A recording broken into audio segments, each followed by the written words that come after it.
From old school Nintendo classics to the latest virtual brawlers, today we'll count down the top 10 boxing games of all time. Does your favorite boxing game make the list? Let's find out. Ready to Rumble Boxing on Dreamcast was a fun game for a number of reasons. There were over-the-top characters that you can actually use compared to wishing you can use them from the Punchout days, from Afro Thunder to a Mia St. John lookalike. What Ready to Rumble did best was making sure that the characters would fight and feel like the way they were represented.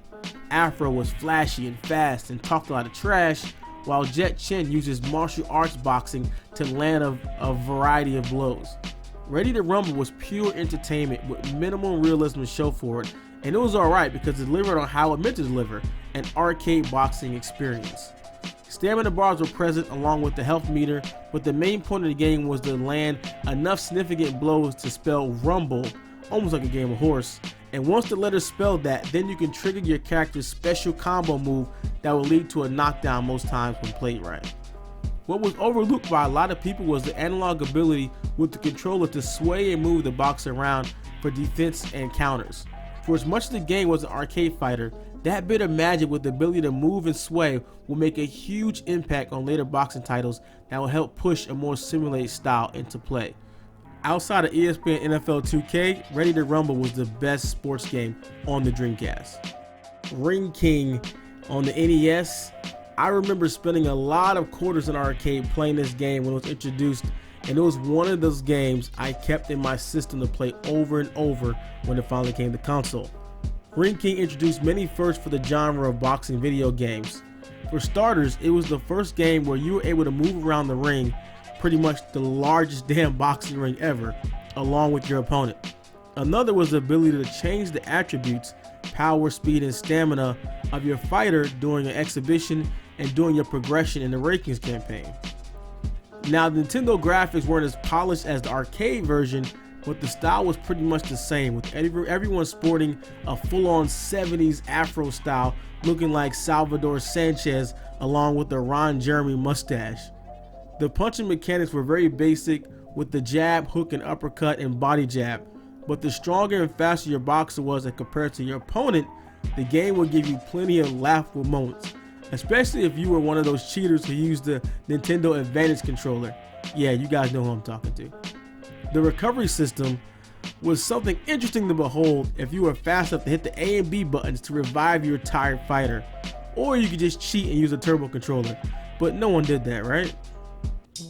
Victorious Boxers on the PlayStation 2 was a game based upon the Japanese anime series Victorious Boxers. It was a story-driven boxing game featuring Ippo Makanuchi as he tries to climb the rankings of the Japanese featherweight championships. Now, at the time, the visual style of the game was a negative for some in the video game community. I personally didn't mind it, but it was the accuracy in the boxing that was the greatest feature for this game. Not only did the game have a full story mode based on the hit anime series, but also allowed players to step into the shoes of some of his stablemates, unlocking certain boxers and showing how certain special punches were created. You had to fight a bear at some point, like seriously, a bear. Besides a lot of cartoony characters based upon the anime, the game was as close to simulation as you can get. The biggest reason was the absence of the stamina and power bars that always made an appearance in many other boxing games before it. I felt a significant move because it forced the user to consider not wasting punches and being cautious of gassing out. You could tell almost immediately when a boxer burned out because his punches were slow and weak, and their movement around the ring reflected a fatigued fighter. The punch selection was numerous as well, since the sweet science was so respected by the Japanese that the transition from anime to video game was an important part of the game overall. A lot of the characters mimicked their comic versions. One fighter was slow but hit like a truck, another was fast and wiry and reminded me of Prince Nassim, but it was important to know the style of fighter you selected and how to use them in the ring. The game controls also gave the players so much more ability to bob and weave, along with the ability to throw the punches, which transitioned into a more fluid and simulated type of boxing gameplay experience.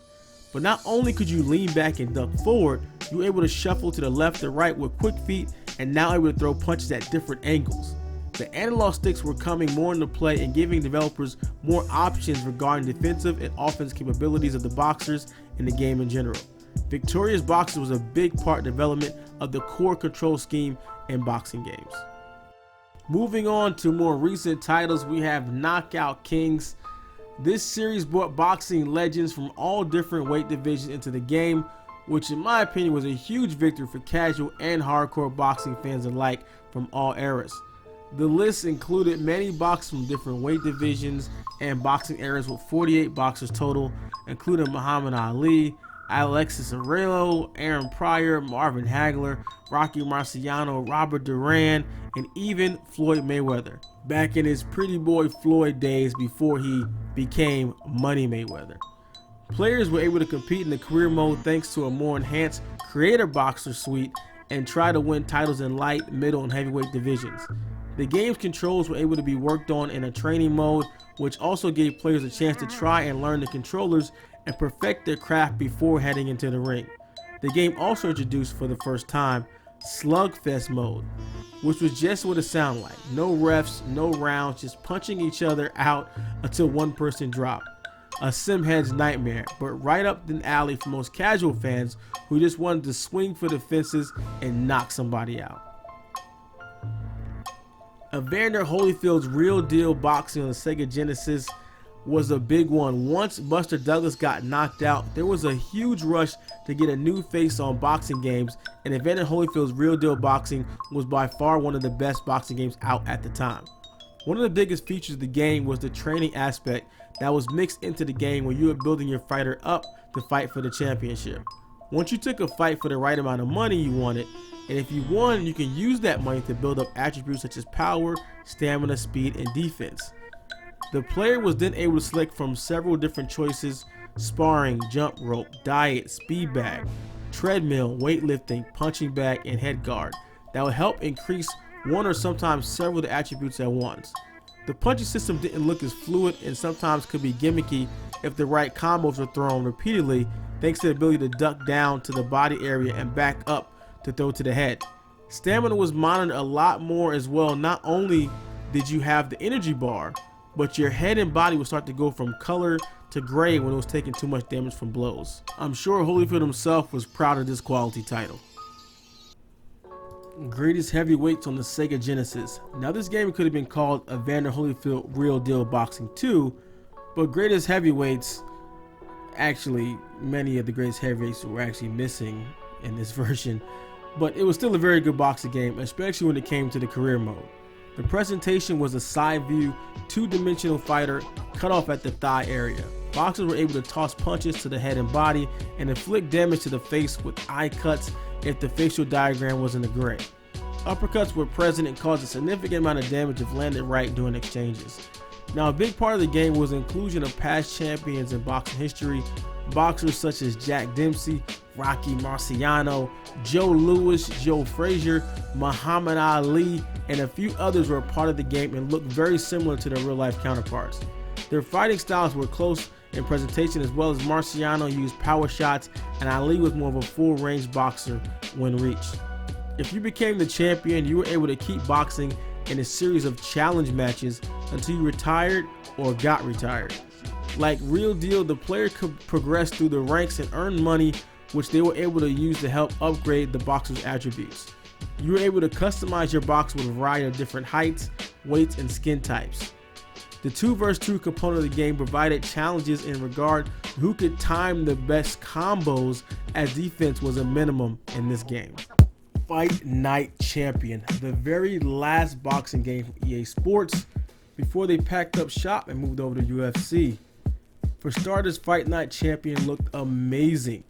Now, visual is one of the major things that brings people to want to play a video game, but those that look deep realize that gameplay was the deciding factor who wants to keep playing a game, and especially a boxing video simulation. Now, the total punch control was gone in this iteration and introduced the full spectrum punch control. The player was now able to only flick the right analog stick in a direction that produced a certain punch. There was also addition of the power modifier button, which allowed players to throw certain punches with extra power, but kept players from trying to block and counter with it. Blocking and leaning were still spot on like in previous installments, giving the user the feeling of actually sticking and moving or creating angles to counter effectively. Online was given a major overhaul, as well with the additions of Online World Championship and gyms. But the biggest effort EA wanted to put out there was the Hollywood-style presentation of the story mode entitled Championship Mode.